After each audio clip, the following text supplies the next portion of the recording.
Olá, tudo bem? Aqui é o Felipe, professor e plantonista de Geografia do Poliedro. Vamos agora comentar uma questão no nosso plantão. Vamos comentar a questão 12, que está nos exercícios complementares do capítulo de Ordem Mundial, que vai trazer basicamente aqui duas anamorfoses, comparando a quantidade de armas nucleares por países, e numa figura 2, comparando aqui os gastos militares por países do mundo. Aí a gente tem os itens A, B e C. Coloquei aqui a resposta que você enviou. Vamos comentar um pouco os itens B e C, portanto. O item A está realmente certinho, o item B está muito bom também no início, né? O panorama que está descrito nas anamorfoses foi muito bem captado na sua resposta. Realmente o Oriente Médio possui poucas armas nucleares. Aqui seria legal colocar que o único país que detém essas armas no Oriente Médio é Israel, apesar do Irã estar tentando desenvolver também, mas não era imprescindível colocar isso. E realmente o Oriente Médio tem muitos gastos militares, a gente consegue observar aqui na figura 2. Então, você colocou isso corretamente aqui. O único problema aqui está na sua explicação. Você fala que é devido à anamorfose representada nos mapas. Mas é legal observar que a anamorfose ela simplesmente representa uma realidade. Então era interessante trazer elementos que explicam por que a anamorfose é desse jeito. E aí, basicamente, a gente poderia comentar uma série de pontos, mas fundamentalmente a gente poderia citar, primeiramente, algo um pouquinho mais óbvio, que seria, ó, tem muitos países que realmente fazem grandes investimentos militares no Oriente Médio. Poderia ou não citar alguns exemplos. Israel é um exemplo de país que investe bastante no setor militar. A Arábia Saudita, inclusive a Arábia Saudita, vira e mexe está brigando ali com a Rússia para ver quem é o terceiro país com maior orçamento militar do mundo. Então, realmente é muito expressivo esses investimentos militares da Arábia Saudita. O Irã também investe muito na área militar. A gente tem a Turquia, que também investe bastante, é um membro da OTAN. Então, a gente poderia citar alguns exemplos como esses, né? A Síria tem investido mais também, devido à guerra civil, enfim. Mas o interessante seria citar o porquê que esses países realizam esses investimentos militares. E aí isso vai estar diretamente vinculado às tensões e conflitos, ou pelo menos possibilidade de conflitos que existem no Oriente Médio, uma região instável. E essa instabilidade leva a possibilidades de conflitos e tensões entre países. Então é isso que vai acabar justificando esses pesados investimentos militares que alguns países fazem no Oriente Médio. Aí você poderia citar, por exemplo, riscos de guerra. Existem vários países que eventualmente podem entrar em guerra no Oriente Médio. Um exemplo clássico aí é Israel e Irã. Vira e mexe o Irã ameaça entrar em guerra com Israel, por exemplo, mas tem outros exemplos também que a gente poderia citar. Tem toda a questão de combate a grupos terroristas também, tem vários grupos terroristas atuando no Oriente Médio. A gente tem o Hamas, o Hezbollah. Até pouco tempo atrás, o Estado Islâmico tinha inclusive um califado na região, mesmo assim mantém células terroristas atuantes no Oriente Médio, tem células vinculadas à Al-Qaeda, enfim, muitos grupos terroristas. Isso leva ao aumento dos investimentos militares também. A gente tem a presença de recursos naturais, a gente tem conflitos por água no Oriente Médio, mas principalmente a questão do petróleo é muito importante. Então, parte desses investimentos militares estão vinculados à questão do petróleo, a geopolítica do petróleo, e também outros elementos, como a rivalidade entre o Irã e a Arábia Saudita, que vai levar esses dois países a investirem pesadamente no setor militar. Enfim, não, a gente não precisaria ter citado todos esses exemplos aqui, mas seria legal comentar que no Oriente Médio existem países que realizam grandes investimentos militares em função dessa situação aqui de tensões e possíveis conflitos que podem ocorrer na região ou mesmo que estão ocorrendo. Vamos agora comentar o item C. Ó, você começa a responder no item C razoavelmente bem também, sem nenhum problema. Ó, você está falando aqui que quando a gente analisa os dois países com mais armas nucleares, né, os Estados Unidos e a Rússia atualmente, isso é um reflexo da Guerra Fria, basicamente isso que você está comentando. E está correto mesmo, realmente esses grandes estoques aqui de armamentos nucleares por parte desses dois países é um reflexo da Guerra Fria e tem pouco a ver com as últimas décadas. Então, realmente, se a gente observar essa figura 1 aqui, a gente vai ver que realmente ela não tem muito vínculo com esse cenário de aumento e intensificação de conflitos nas últimas décadas. Na verdade, a maior parte dos estoques nucleares desses países aqui, não só dos Estados Unidos e da Rússia, como você está apontando, mas da maioria dos países, tem a ver com o contexto de Guerra Fria. Esses estoques foram acumulados na Guerra Fria de fato.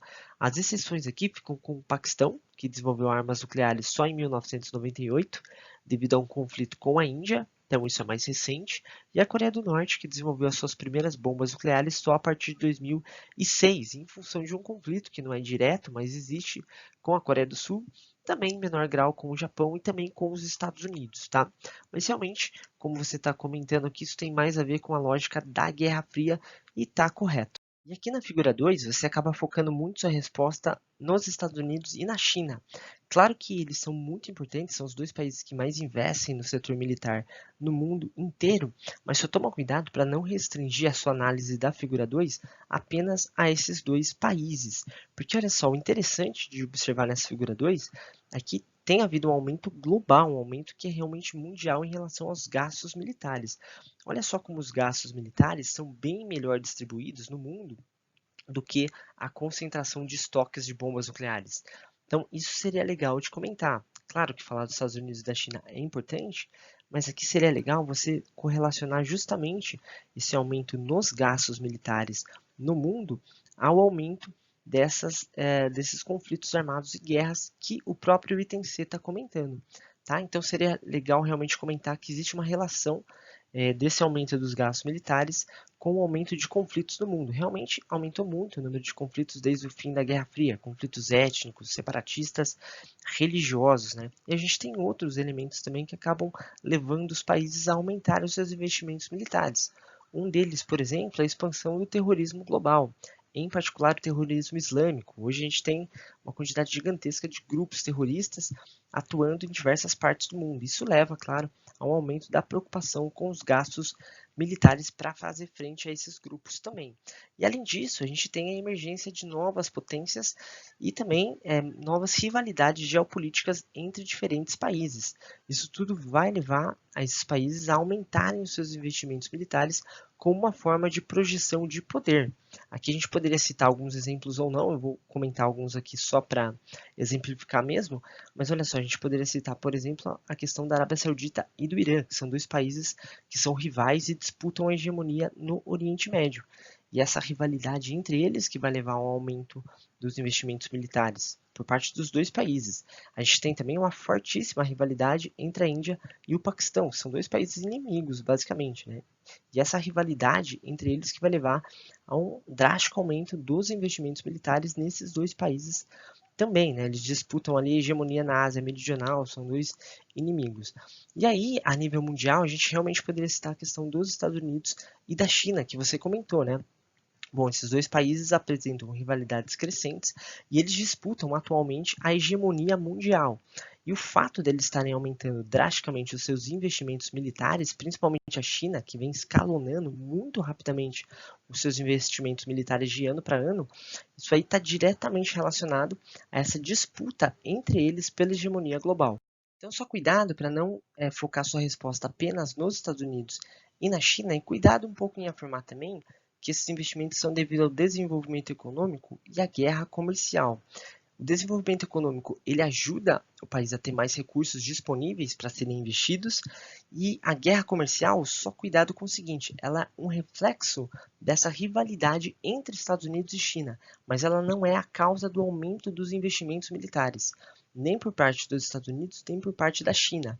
Esse aumento dos investimentos militares, principalmente no caso da China, é antigo, eles vêm aumentando os investimentos militares há muito tempo que eles querem competir com os Estados Unidos e eles querem assumir a hegemonia global.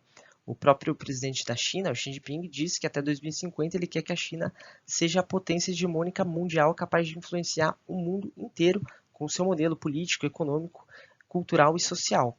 Então, esses investimentos militares têm muito mais a ver com isso do que com a guerra comercial. Tá? A guerra comercial é só um reflexo dessa disputa e dessa rivalidade entre Estados Unidos e China. Tá? Então, você perderia alguns pontos aqui por conta disso também. Mas, assim, no geral, seria só dar uma ajustada um pouco maior nas suas respostas. Tá? Você pontuaria em todos os itens, mas realmente no item B e C você acabaria perdendo pelo menos metade dos pontos. Tá? Mas só lembrar de fazer uma análise um pouco mais geral, colocando alguns desses outros elementos que eu apontei aqui, tá?